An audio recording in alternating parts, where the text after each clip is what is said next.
В этом видеоролике мы познакомим вас с биографией и творчеством коми-писателя Александра Николаевича Парначева. Имя Александра Парначева хорошо знакомо читателям республики, да и за ее пределами.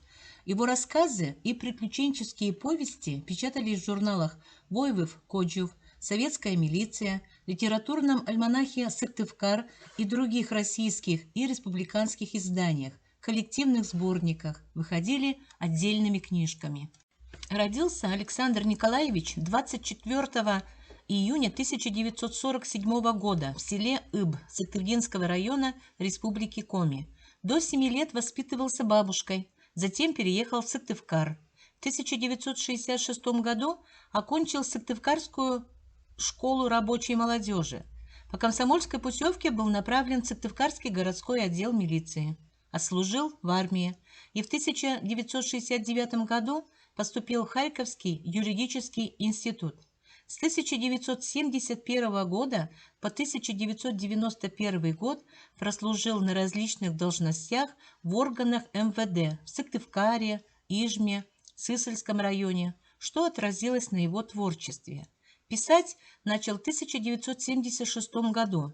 Почти все произведения Александра Николаевича посвящены теме борьбы с преступностью, показывают работу отечественной милиции в условиях Севера.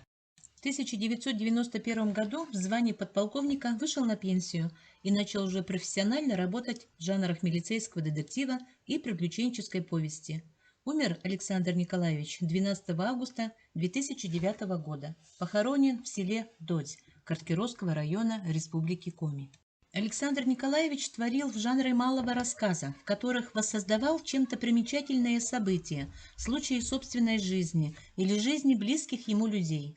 В его произведениях нет рискованных погонь, опасных перестрелок, кровавых схваток, но интерес вызывает столкновение характеров, судеб. Большое место во всех произведениях Александра Парначева занимает описание природы. В них раскрывается глубокое чувство прекрасного. Это особенно видно в повести «Только Лымва знает». Некоторые персонажи произведений незабываемо ироничны, а его рассказы носят шутливый характер. Например, «Кража из морга», «Техосмотр», «Плановые мероприятия», «Особые приметы» и другие. В 2007 году вышел в свет первый историко-детективный роман Александра Парначева «Клад Аввакума», в котором он описывает родное село Иб. События романа вводят читателя в необычное и малоизвестное прошлое и настоящее приполярных глубинок. В нем слились три исторических потока. Первый – это жизнь православного мученика протопопа Аввакума, 15 лет томившегося в земляной тюрьме Пустозерска и подвергнутого сожжению по царскому указу. Второй – жизнь главного героя Владимира Турышева, во многом схожая с жизнью автора. И третья линия – это взаимоотношения преступников, ищущих клад старообрядцев. В романе прочитывается известная борьба добра и зла, в которой, по версии Парначева, побеждает все-таки добро. Роман динамичен и легко читается. Произведения Александра Парначева имеются в фонде нашей библиотеки. Приходите, читайте книги коми-литераторов.